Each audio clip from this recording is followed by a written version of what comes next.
Welcome to Your Worthy Career, a podcast with me, Melissa Lawrence. I'm a career and life coach with all the corporate cred in talent development and organizational psychology, and I help women like you get extraordinary results by being more you, not less.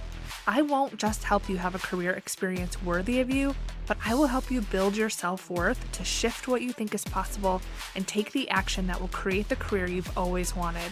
Whether it's more meaningful work you're passionate about, making more money, getting to your next level, or being more effective as a leader, we are shattering the glass ceiling here, the one that exists for women at work and the one we put on ourselves with our doubt and inner critic.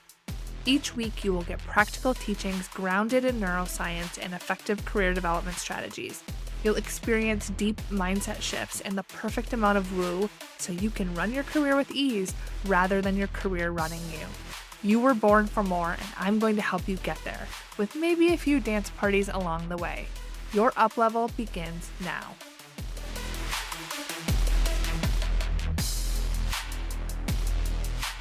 Hello, and welcome to this week's episode of the podcast. I am so excited to talk to you today.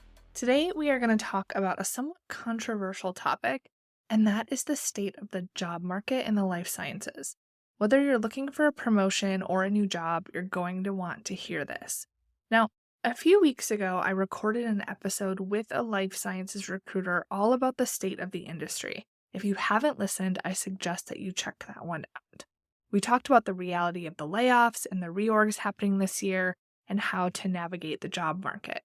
And although things have changed and there have been a lot of people impacted by those changes, it doesn't mean the job market is tight. It doesn't mean that there aren't opportunities. So if you are someone that is looking for one, this is going to give you some hope and a new perspective. What it means is that you have to shift your strategy and approach to the way that you look for jobs. It's kind of like if you think about the housing market. When there are a lot of people selling their houses, and then the buyer has more of an advantage.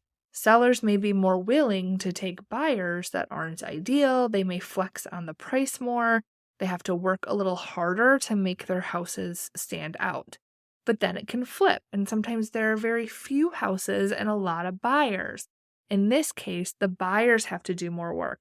The sellers have the advantage. They can hold out for a better offer or buyer. This is just like the job market right now. If you watch $1 Million Listing on Bravo, it's really interesting to watch that from a selling perspective for the housing market because it's very similar to jobs and what they're willing to negotiate, what type of offers they're willing to accept. It all depends on the market, right? And this is just like the job market right now. So instead of a couple years ago when there was so much growth in the industry due to COVID and other factors, you could go get a new job in a hot second without a lot of effort. Companies were trying to outcompete each other by offering sign-on bonuses and other incentives to entice employees to make a move and choose them. I remember seeing on LinkedIn different companies saying, come work here, you'll get an extra $5,000. Come work here at the shift schedule and we'll give you an extra $20,000. They were really trying to stand out as a top employer. And you as the candidate could walk into those jobs a lot easier.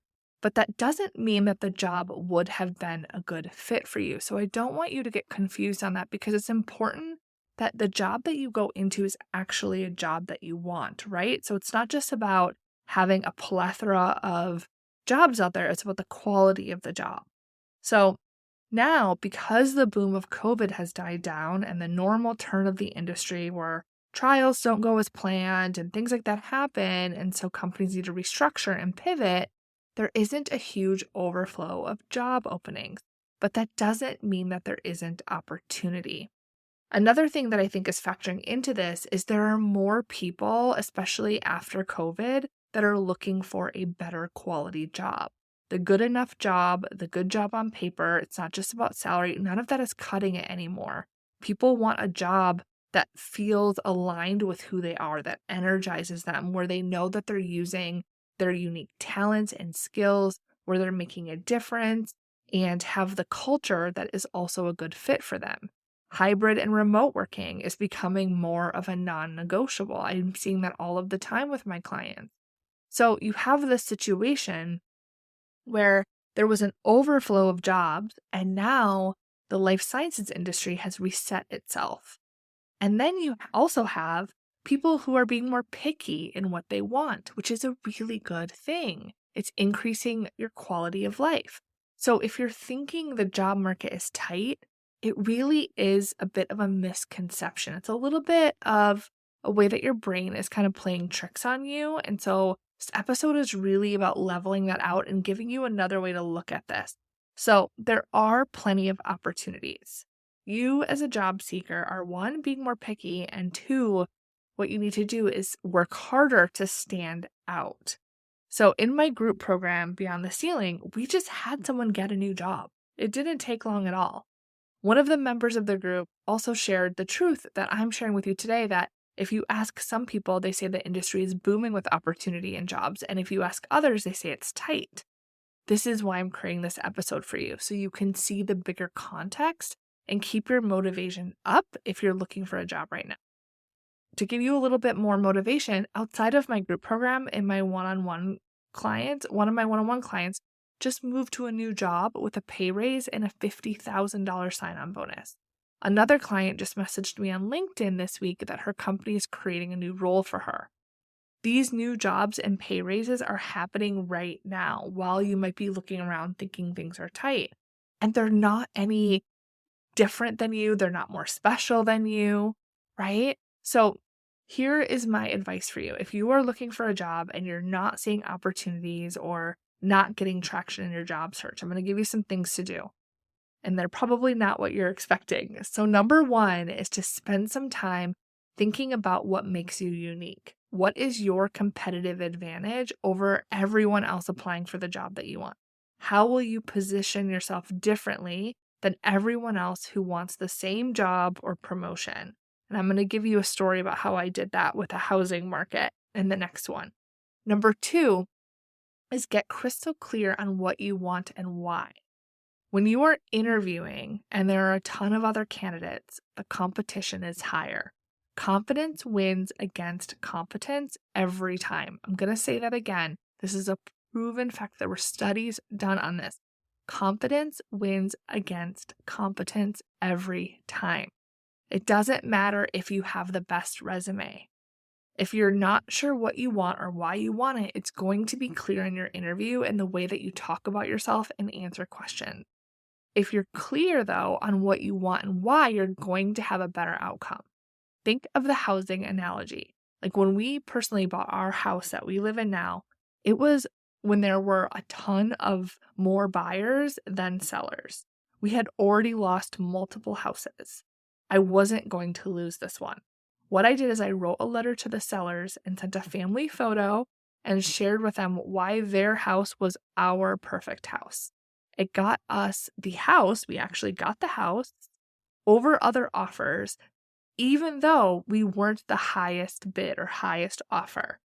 And so what you can take away from this is even if you aren't the candidate with the best qualification or the most pristine resume, you can still get the job if you stand out and are confident in what you want. So that's number one and number two that I'm telling you. Number three, broaden your perspective.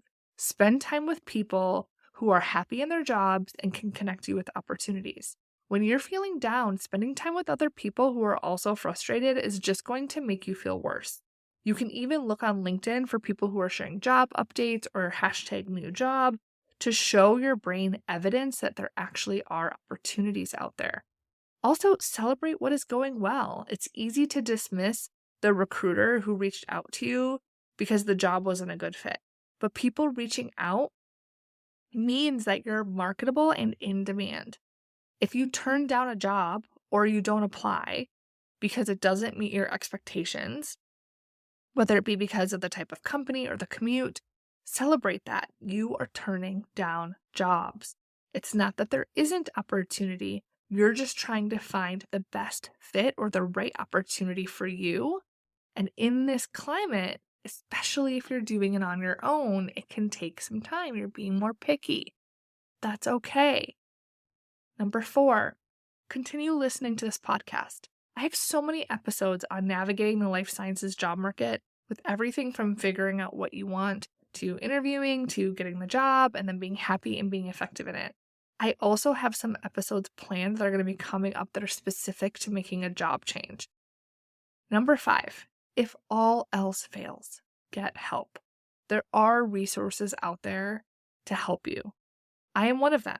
I have this podcast where I give you free help and support every week, and I also can help you as your coach. So in Beyond the Ceiling, that's my small group coaching program that's for women in pharma or biotech.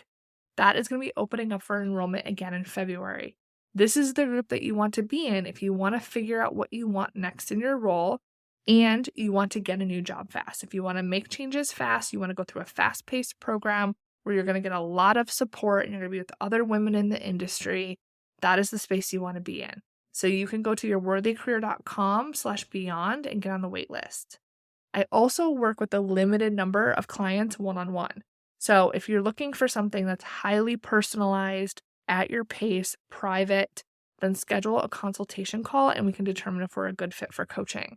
But either way, there is support available to you. You don't have to do this alone. All right. So I hope this helped you see that the job market isn't tight. I hope it helped you see the job market a little bit differently and that you're leaving with some hope that your best job is out there, because 100% it is. You can have the job you want even right now. All right. Have a great week.